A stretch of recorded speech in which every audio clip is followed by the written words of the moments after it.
नमस्कार प्रिय मित्रों, मैं मुकेश शर्मा आपके समक्ष में उपस्थित हुए हैं ज्योतिष के नए रोचक चीज के साथ। प्रिय मित्रों, कुंडली का फलादेश करते समय, ग्रहों का रिजल्ट निकालते समय तो हम किन किन पैरामीटर पर रखकर इन्हें तोड़ते हैं, तो हम यह निर्धारित करते हैं कि कुंडली का कोई भाव निर्बल वाली स्थिति में कैसे आता है या बलवान वाली स्थिति में कैसे आता है। तो प्रिय मित्रों, कुंडली के जो 12 भाव होते हैं, इनमें कुछ केंद्र भाव होते हैं। केंद्र भाव के बाद त्रिकोण भाव होते हैं, जो हमारे जीवन में अच्छा बनाते हैं, यानी मान सम्मान पद प्रतिष्ठा हमेशा ये केंद्र में और त्रिकोण भाव में हर चीज से जुड़ा, जिस भाव जिस चीज से जुड़ा होता है उससे हमें क्या होता है, उस चीज का अनुभूति होती है कुंडली में जब ग्रह की दशा अंतर्दशा चलती है। प्रिय मित्रों, रोचक चीज है, किसी का प्रश्न है कि जिनकी कुंडली है कि हमारा केंद्र में बैठा ग्रह की जब दशा चली तो हमारे खर्चे खूब हुए, यानी हमारे पास धन तो आया लेकिन खर्चे काफी हुए, जीवन में ऐसी अनुभूति हुई उस दशा के दौरान।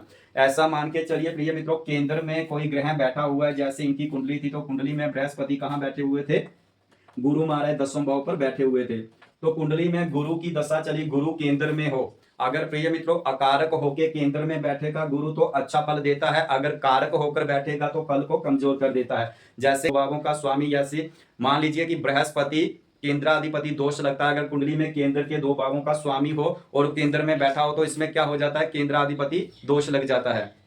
तो प्रिय मित्रों, ऐसा जानिए कि कारक होकर गुरु महाराज, यानी एक तो त्रिक भाव का स्वामी है और दूसरा केंद्र का स्वामी होकर गुरु महाराज के यहाँ बैठे हुए हैं, 10वें भाव में बैठे हुए हैं, केंद्र में बैठे हुए हैं, तो ये आपके उसके जीवन में इनको अच्छा फल देंगे। लेकिन व्यक्ति को गुरु की दशा चली, जैसे गुरु की दशा चली तो गुरु की दशा में क्या हो गया, खर्चे खूब हो गए, व्यक्ति को समझ नहीं आ रही थी खर्चे कैसे हुए। केंद्र में ऐसा देखा गया जहां पर इनकी कुंडली में गुरु महाराज यहाँ 10वें भाव में बैठे हैं, किसके नक्षत्र में बैठे हुए हैं, शुक्र के नक्षत्र में बैठे हुए हैं। कुंडली में ऐसा देखिए खर्चे वाला भाव कौन सा होता है, कुंडली में 12वां भाव यानी द्वादश भाव होता है। ना तो गुरु महाराज की यहाँ पर दृष्टि पड़ रही है, ना तो गुरु महाराज इस भाव का स्वामी है, लेकिन व्यक्ति को गुरु की दशा में क्या हो गया प्रिय मित्रों, खर्चे खूब हो गए। तो इसका क्या कारण था, गुरु महाराज जिसके नक्षत्र में बैठे हैं उसका नक्षत्र का जो लाट है वह किस भाव में बैठा हुआ है, 12वें भाव में बैठा हुआ है। ऐसे मान के चलिए कि शुक्र महाराज इनके जिसके नक्षत्र में बैठा है उसका लाट शुक्र महाराज है। कुंडली में यह जान के रखिए कि अगर शुक्र महाराज शनि की राशि में ना हो और अपनी नीच वाली राशि में ना हो और द्वादश भाव में हो तो क्या करवाते हैं, खर्चे खूब करवाते हैं, यानी उसमें खर्चे ऐसे होंगे जो आपके जीवन में काम आएंगे। यानी जैसे कि व्यक्ति का धन तो आता है लेकिन खूब खर्चे हो जाते हैं किसी गलत चीज में। लेकिन कुंडली में 12वें भाव में शुक्र बैठने से बेभव ज्यादा करवाते हैं, यानी कुंडली में नीच राशि में ना हो और शनि की राशि में ना हो तो शुक्र महाराज बेभव करवाते हैं, यानी धन का खर्च करवाते हैं। तो कुंडली में ऐसा देखा गया है, गुरु की जिस दशा के दौरान गुरु की दशा चली, अंतरदशा मान के चलिए, गुरु किसके नक्षत्र में है, शुक्र के नक्षत्र में है, और कुंडली में जो नक्षत्र होता है वह क्या होता है, कुंडली का बेस होता है। नक्षत्र के मिलान से तारा बनती है, जो राशि अंश कला बी कला भाव ग्रह जो निकल कर आते हैं वह नक्षत्र के समूह से निकल कर आते हैं। तो प्रिय मित्रों, कुंडली का फलादेश करते समय जो हमें चीज दिखती है वह होता नहीं है, जो होता है वह कुंडली में दिखती नहीं है। तो कुंडली की इनकी व्यक्ति का प्रश्न है कि हमारे खर्चे कैसे हुए, तो इनका खर्चे का कारण यही था कि कुंडली में जो गुरु बैठा था 10वें भाव में वह किसके नक्षत्र में था, गुरु के शुक्र के नक्षत्र में था, और शुक्र भेवव में था यानी 12वें भाव में था। तो व्यक्ति के खूब खर्चे हुए। खर्चे तभी होते हैं जब धन आता है। तो गुरु महाराज की दृष्टि यहाँ पर धन भाव पर भी जा रही है, 5वीं दृष्टि कहाँ जा रही है, धन भाव पर। तो गुरु केंद्र में बैठा हुआ है, धन भाव पर दृष्टि है, तो धन भी दिलवाएगा अपनी दशा के दौरान, लेकिन खूब खर्चे होंगे। खर्चे तभी होते हैं व्यक्ति के जब किसी के पास धन आता है। तो प्रिय मित्रों, ऐसे व्यक्ति ने क्या किया, शुक्र महाराज कहाँ बैठे हुए हैं, यहाँ पर ऐसे मान का कारक भी माना जाता है, यानी द्वितीय भाव का कारक कौन है, गुरु महाराज। तो कुंडली में गुरु कहाँ बैठा हुआ है, शुभ भाव में बैठा हुआ है, यानी शुभ भाव में बैठने से धन का कारक केंद्र में जाए तो यह भी एक अच्छा योग बनता है, धन भोक्ति के लिए अच्छा हो जाता है। कुंडली का फलादेश करते समय प्रिय मित्रों इन चीजों को जरूर देखिए कि वह जो केंद्र में ग्रह बैठा है वह कारक किस भाव का है और क्या वह किस स्थिति में है, उच्च का है, नीच का है, शत्रु राशि में है, आस्त है, बकरी है, क्या है, ये सब चीजें आपको देखनी है। तो कुंडली में जो गुरु है ये कहाँ का, द्वितीय भाव का कारक है, तो ये शुभ भाव में गया है, केंद्र भाव में गया है, यहाँ पर ये धन अच्छी भोक्ति के लिए, मान सम्मान के लिए, राजनीतियों के लिए अच्छा हो जाता है। तो कुंडली में ऐसा मान के चलिए इस व्यक्ति ने जमीन खरीदी, कैसे खरीदी,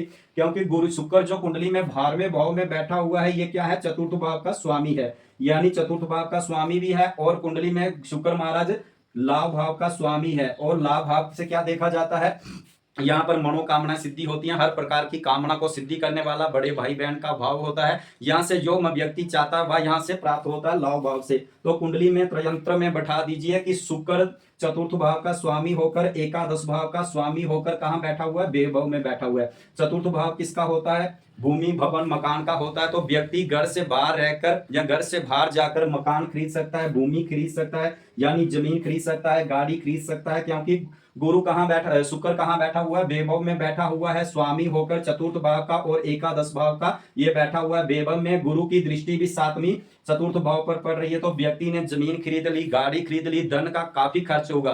तो प्रिय मित्रों, यही कुंडली का फलादेश करते समय आप इन चीजों को देखिए कि जो ग्रह की दशा चल रही है वह ग्रह किसके नक्षत्र में बैठा हुआ है।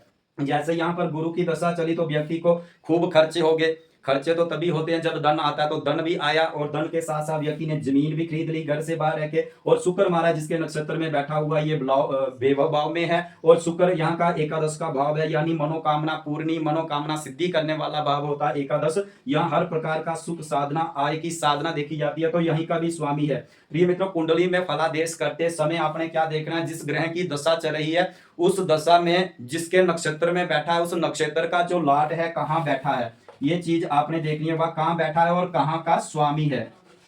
ये दो चीजें आपने कुंडली में फलादेश करते समय जो ग्रह की दशा अंतरदशा चलती है वह ग्रह किसके लाट में बैठा, उसका लाट किस भाव में बैठा हुआ है और वह कहां का स्वामी है। जैसे यहाँ पर गुरु की दशा चली तो गुरु किसके नक्षत्र में है, शुक्र के नक्षत्र में है, तो शुक्र बेभव में बैठा हुआ है और कहां का स्वामी है, यह चतुर्थ भाव का स्वामी और एकादश भाव का स्वामी, यानी लाभ वाले भाव। और यहाँ का सुख साधना जो जीवन में मिलती है वह चतुर्थ भाव होता है। तो यहाँ से इनको माता का भी सुख प्राप्त हुआ जीवन में और हर प्रकार की मनोकामना हुई, भाई बहन का इनको सुख जीवन में उनकी सपोर्ट रही इस जमीन खरीदने में। तो प्रिय मित्रों, ये चीज आप कुंडली में देखिए कि खर्चे होते हैं तो क्या कारण होता है। व्यक्ति को जो समझ, व्यक्ति ने सोचा नहीं होगा कि हाँ मैं जमीन खरीद सकता हूँ, मैं गाड़ी ले सकता हूँ, मैं मकान बना सकता हूँ, पर कुंडली का फलादेश करते समय जब ऐसी स्थिति होगी तो आपकी इनकी दशा अंतरदशा में यह आपको फल मिलेगा। तो प्रिय मित्रों, रोचक चीज है। अगली वीडियो के लिए आप इस वीडियो को लाइक करें कि कुंडली में वह चीज देखनी है कि आपने, जैसे मान लीजिए यहीं पर शनि महाराज बैठे हुए, शनि महाराज बैठे हुए हैं जहां पर सप्तम भाव के स्वामी होकर और अष्टम भाव के स्वामी होकर, यानी सप्तम भाव के स्वामी होकर और अष्टम भाव के स्वामी होकर शनि महाराज कहां बैठे हुए हैं, एकादश भाव में बैठे हुए हैं। लेकिन शनि महाराज जिसके नक्षत्र में बैठा वह नक्षत्र का स्वामी जो मंगल है वह कहां बैठा हुआ है, सप्तम भाव में बैठा हुआ है। मंगल महाराज कहां बैठे हुए हैं, सप्तम भाव में बैठे हुए हैं। जब भी व्यक्ति की शनि की दशा चली तो व्यक्ति का क्या हो गया, विवाह हो गया। कई व्यक्तियों ने बोला कि इस दशा में इनका विवाह, रिश्ते होंगे लेकिन टूट जाएंगे, ऐसा उनके जीवन में घटित नहीं हुआ। जब शनि की दशा चली तो शनि महाराज ने उनका रिश्ता और विवाह करवा दिया, क्योंकि शनि महाराज यहाँ सप्तम भाव का स्वामी है और जिसके नक्षत्र में बैठा वह नक्षत्र जो है उसका लाट है वह मंगल है। मंगल बैठा था यहीं पर, तो मंगल ने जिसका भी ग्रह की दशा चलती है वह मजबूती से फल दे देता है अपनी दशा अंतर दशा में। तो प्रिय मित्रों, रोचक चीज है, इसको जानने के लिए आप इस वीडियो को लाइक जरूर करें, शेयर करें।